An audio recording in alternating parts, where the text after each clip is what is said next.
guys, and welcome to another Dark Rain video. This time I'll be showing you the electric DPS powers post revamp. Now I'm sure you're all wondering what it is I've got on the bar and how I go about using it in the later content. Be warned, this loadout is best used in survival mode and the T6 alert. If you try to use it in lower content when you have other powerful DPS in your group, you will probably touch nothing by the time you've got your dots down. They will have killed everything. So, what have I got on the bar? So from left to right, it is wired, Tesla ball, circuit breaker, voltaic bolt, electrogenesis and electrocute. Now, the best way to use this I've found, you can use it in other ways if you want, it's worth experimenting with. I hit electrogenesis and clip the animation with wired. From there I do a simple combo into the group, trying my best to electrify as many of the enemy as I can initially. Then I'll hit voltaic bolt, straight into electrocute, into a weapon mastery combo, and then into Tesla ball, and I'll just keep rotating through voltaic bolt and Tesla ball to elect gen, and wired are up and running again. Now, in order to get this loadout, you do have to sacrifice one of the DPS innates from the iconic power tree, but I can assure you it's worth it. From that iconic tree, I chose to take 10% critical attack damage, as a loss of 3% critical attack chance seemed quite minor to me, and I haven't had any issues whilst running this loadout. I've been top of the board pretty much every time I've used it, but only in the higher tiered content, guys. Some of you may be wondering why I've chosen Circuit Breaker as a supercharge. Well, it's fairly cheap, it's only 35% in order to cast it. You build it up very, very easily. And regardless of this new awesome mechanic that Electric possesses, the majority of your damage will still come from your weapon mastery combos. Now, because you're using the awesome mechanic by using this loadout, you will not receive weapon mastery crit bonuses. So there is no point whatsoever in having any burst damage on your bar. It's just an absolute waste of time to cast it, it's a waste of power. You may as well have something else that puts out additional damage, i.e. Tesla ball. This thing hates enemies. As soon as you cast it, it's got a range of about 10 miles. It strikes anything it can see. It doesn't cause massive damage, but it doesn't split that heavily, and it hits everything it can see. It really is a useful power. As for Circuit Breaker, it doesn't up your critical ability damage or your chance. It ups your weapon mastery physical precision combos. It doesn't up anything else. Now, because the bulk of your damage comes from that anyway, you may as well buff it as and when you can. It's a really good supercharge to be using, guys. Some people may suggest to you to take out Tesla ball and possibly run Arc Lightning. Now, I don't have anything against Arc Lightning per se, it's just that it won't put out additional damage on top of this loadout. It will re-electrify enemies for you, but Voltaic Bolt does that anyway, provided they were electrified originally. Wired will do the job well enough to electrify all your enemies, especially since it imbues all of the group members with the electrified power interaction.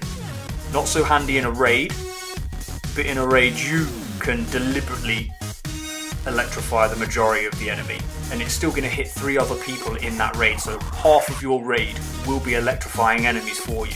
So bear that in mind, guys. Enjoy the rest of the video, guys, and ensure you watch the lot, because I can assure you Electric will be putting the death down on all of the enemy in Themyscira. When I get the chance, I will record some rounds on survival mode as well, and I will show you what this is doing to a group of ads and even bosses, even single targets in something like survival mode. It has no problem staying on top of any other DPS power, guaranteed. This loadout can be applied to both ranged and melee situations, guys. You do not have to play around with it in any way, regardless of whether or not you are in survival mode, which is purely ranged DPSing, or something like Themyscira where you could go either way. All you have to use is this loadout, you don't have to change anything. It's definitely worth giving a go and experimenting with. Enjoy the rest of the video, guys.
Dark Rain. Thanks for tuning in, guys, and as always, we'll see you in game.